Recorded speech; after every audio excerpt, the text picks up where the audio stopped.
Ito na. Umpisahan ho natin, mga boss chipamo, sir. Kanino? Ay, dito. Ay, nawala ata yun ah. Umpisahan ho natin, mga boss chipamo, sir. Kanino ho? Nako, dito. Kay Jimmy Bondok. May sinasabi. Si boss Jimmy Bondok ho, mga kababayan. Ang sabi ni Jimmy Bondok ho, mga bossing, ayan, no? Kunwari daw. Kunyari, maging presidente si BP Sara, buti nilagyan mo ng kunyari. Buti nilagyan mo ng kunyari. O kunyari daw ho, mga bossing, maging presidente si BP Sara. I really think that the Philippines will immediately become better. Tingin ko hindi. Tingin ko malabo. Baka ang Pilipinas, kapag kayong may mga ganyan, pag ang vice-presidente na ang maupo, baka yung mga pinagpapapaliwanag tungkol doon sa mga kurakot nila, doon sa kanilang mga pagnanakaw sa gobyerno, baka kumbaga, pass, okay na. Okay lang naman si BP. Kaya okay lang naman sa bagong presidente natin si Sara Duterte. Bakit? Di ibinalik ko sa kanya. Kung papaimbestigahan niya ako, tapos tatanungin niya ako ng tatanungin, di ibinalik ko sa kanya yung mga katanungan ng publiko nung panahon ng hinahanap yung confidential funds. Di po ba, mga kababayan, mga boss chipamo, sir? Lahat yan. Baka yung mga Roque, yung mga Alice Guo, naku po, baka labas yan. Ito, napakaganda na ng ginagawa ni Pangulong Bongbong Marcos. Jimmy Bondok, hindi mo pa ba napapansin, nahahalata, nalalaman yon? Ang ayos-ayos ng pamamalakad ni Pangulong Bongbong Marcos. At ito idadagdag ko lang ho, mga bossing, dito sa topic na kay Jimmy Bondok. Ito po, kaya ho ako dito, tumataas ang respeto ko dito sa mga kakamping, mga bossing, dahil ho, mga kababayan, tignan nyo naman, no? The moment na nakita nila na maganda ang ginagawa ni Pangulong Bongbong Marcos, ay sumasaludo, nagbibigay ng papuri at nirerespeto nila. To the President. Eto, Jimmy Bondok, bago kayo maging kupal, no? Sorry naman. Hindi, ganyan naman po kasi ang nila, galawan nila. Galawang kupal ho sila, mga bossing, Yung tipo bang puro invento na lang po ang sinasabi o ibinabala kay Pangulong Bongbong Marcos. Di ba? Ito po, yung mga kakamping, ito yung mga unang mga bumabatikos. At ito sila yung original na nagsasabi, magpa-test si Pangulong Bongbong Marcos kung ito ay gumagamit ng ipinagbabawal na gamot. Sila yun, mga bossing, mga kakamping ko. Bago mag-eleksyon ho, mga kababayan, bumabanat na yung mga kakamping. Pates. Ngayon ginawa ng Pangulo yun. 2 beses. Isa bago ang eleksyon at isa pagkatapos ng eleksyon, mga bossing. Di po ba?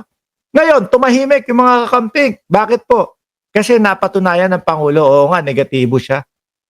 Di po ba? Ngayon, ang nakikita ho nila, mga kababayan, ay tuloy-tuloy yung magandang ginagawa at pamumuno ni Pangulong Bongbong Marcos. Kaya, eto yung mga naririnig natin doon sa mga dating bumabanat at walang tiwala kay Pangulong Bongbong Marcos na ngayon ay sumusuporta. In fairness to the President, sabi nga nila, better late than never. I was reading some of the comments, no, na some of the columnists, no, na this happened under his watch. But patungkol po yan, mga boss, doon po sa mga corruption, no? Patungkol po yan sa mga ghost project, sa mga ano tawag diyan, flood control project. Yun na nga, he should have been on top of this. But andyan na tayo, and he was the one who set pretty much this in motion when he said mahiya naman kayo sa Correct. Doon nag-umpisa ho ang presidente, mga kababayan. Kung napansin nyo, panahon ng bagyuhan, umapaw ang katubigan, no? Buong Pilipinas. Ngayon, sabi ng Pangulo, 13,000 ang pinagyayabang ng mga Duterte, ng mga DDS, 13,000 mga flood control. Bakit nasaan na yun? Bakit Porke ba ako na ang namumuno? Porke ba ako na ang presidente ngayon? Ay hindi nagagana yung mga flood control na ipinatayo ni Duterte? Hindi naman yata ganun ang mga flood control. Umaabot ng 40, 50 o mas mahaba pa na taon ang igugugol na pagsisilbi ng flood control na yan. Ngayon, nag-imbestiga. At yun nga, di ba?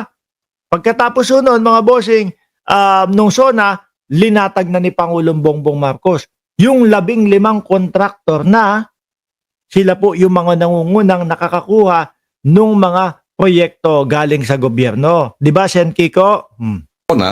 And he followed through with a press conference, and he was the one who identified the 15 contractors who were top, who got all the the biggest amounts dito sa Correct, di ba?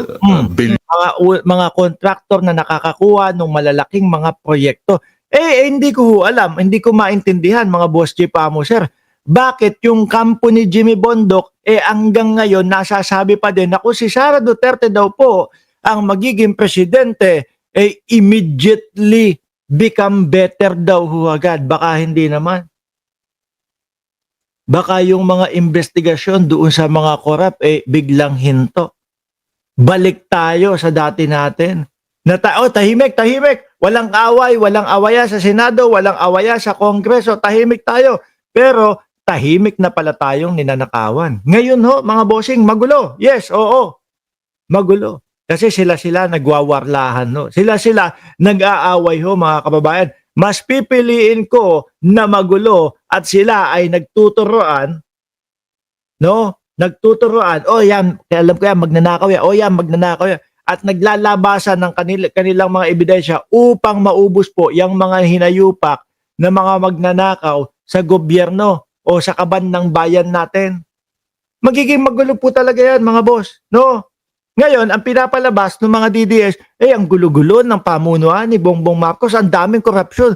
Malalaman nyo po yan. Kung hindi dahil kay Bongbong Marcos na ating Pangulo ngayon, hindi. Doon dati tahimik kay dating Pangulong Duterte. Napakatahimik, di ba? Nagbasa nga ang dating Pangulo, ito corrupt, yung mga ganitong korupsyon, ito flood control, mga ghost project, diyan dumadali yung mga yan. May ginawa ba? Tahimik. Walang awayan. Pero patuloy ang korupsyon. Walang ginawa. May mga nagpapakalat na meron daw mga naipakulong, bulbul nyo. Sorry na. Minsan hindi natin hindi natin mapigilan yung mga ganong komento Hindi, magugulo di para mga nila. Di ba? Parang mga ayun. Di po ba mga kababayan? Diyos ko itong mga DDS kasi mga bossing yung piso, daang bilyong piso. So, he set this in motion in part. Mamaya mga bossing, ang pag-uusapan natin doon sa kabilang channel, sa Birahan PH, yung pati si Panelo. Sabi, ang galing ng Pangulong ito. Yun po yung sinabi. Di ba? Cristina Lacuata. Hello, Sir Mike and everyone. Shout out po sa inyo at Caroline Makino.